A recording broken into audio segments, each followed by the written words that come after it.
अस्सलामु अलैकुम वरहमतुल्लाहि वबरकातुहू। नाज़रीन, इस्तक़बाल है हमारे यूट्यूब चैनल पर। 2 दिन बाद इंशाअल्लाह ईद उल फित्र आने वाली है, तो दुनिया के सारे मुसलमान इस मौके पर ईद उल फित्र की नमाज अदा करना चाहते हैं। तो लिहाजा अब चूँकि ईद उल फित्र और ईद उल अज़हा साल में ये एक मरतबा आते हैं, तो दुनिया के कई सारे लोग ये साल में 2 मरतबा पढ़ी जाने वाली नमाज़ों की वजह से वह नमाज का तरीक़ा भूल जाते हैं। तो पूछते हैं कि हज़रत ईद उल अज़हा और ईद उल फित्र की नमाज का तरीक़ा क्या है। तो जवाबन अर्ज़ ये है कि ईद उल फित्र और ईद उल अज़हा की नमाज का तरीक़ा एक ही है। सबसे अव्वल तो ये जानें कि ईद उल फित्र की नियत हम कैसे करें, यानी ईद उल फित्र की नमाज जो है उस नमाज की नियत हम कैसे करें।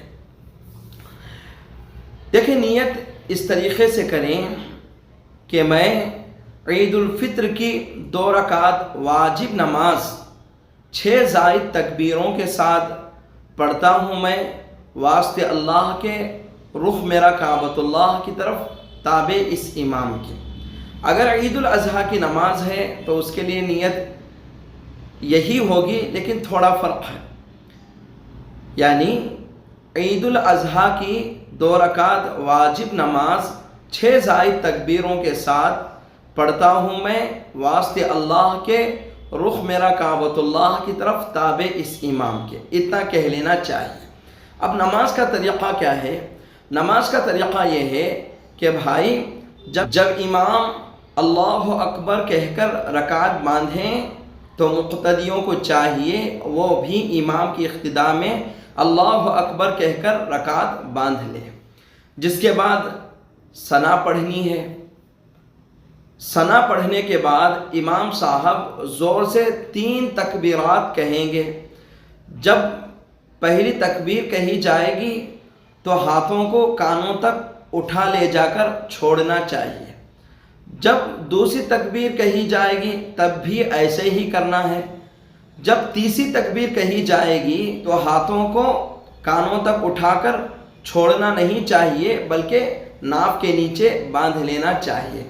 फिर इमाम साहब हस्बे मामूल सूरतें पढ़ेंगे। जिसके बाद रुकू होगा और दोनों सजदे होंगे। फिर उसके बाद जब इमाम साहब सीधे खड़ेंगे तो सबसे अव्वल हस्बे मामूल सूरतों की तिलावत होगी, और रुकू में जाने से क़ब्ल अब 3 जो ज़ायद तकबीरें हैं वो कही जाएंगी। इमाम साहब अल्लाह अकबर कहेंगे, कानों तक हाथ उठा कर ले जाना है, छोड़ देना है। दूसरी तकबीर पढ़ेंगे, कानों तक हाथ उठा ले जाना है, छोड़ देना है। तीसरी तकबीर कहेंगे, कानों तक हाथ उठा ले जाना है और छोड़ देना है। जब चौथी तकबीर कहेंगे तो बग़ैर हाथ उठाएंगे वो तकबीर जो होगी वो रुकू की तकबीर होगी। तो चौथी तकबीर जब कहेंगे अल्लाह अकबर तो रुकू में चले जाना है। जिसके बाद नमाज हस्बे मामूल मुकम्मल होगी, और उसके बाद इमाम साहब सीधे मिंबर पर खड़े हो जाएंगे, और खड़े होने के बाद वो 2 खुतबे पढ़ेंगे। इस तरीक़े से नमाज मुकम्मल होगी। ये बात याद रखें, ईद उल फित्र या ईद उल अज़हा दोनों की नमाज़ों के लिए न अज़ान है न इक़ामत है। अल्लाह ताला से दुआ है कि अल्लाह ताला इस रमज़ान मुबारक में जितनी इबादतें हमसे हुई हैं अल्लाह उसे कबूल फ़रमाए, और जो कोताहियाँ हुई हैं अल्लाह ताला उसे मुआफ़ फ़रमाए। आने वाले ईद को अल्लाह ताला हमारे लिए मुबारक बनाए, खुशी का ज़रिया बनाए, सलामती का ज़रिया बनाए। आमीन। जज़ाकल्लाहु खैरा।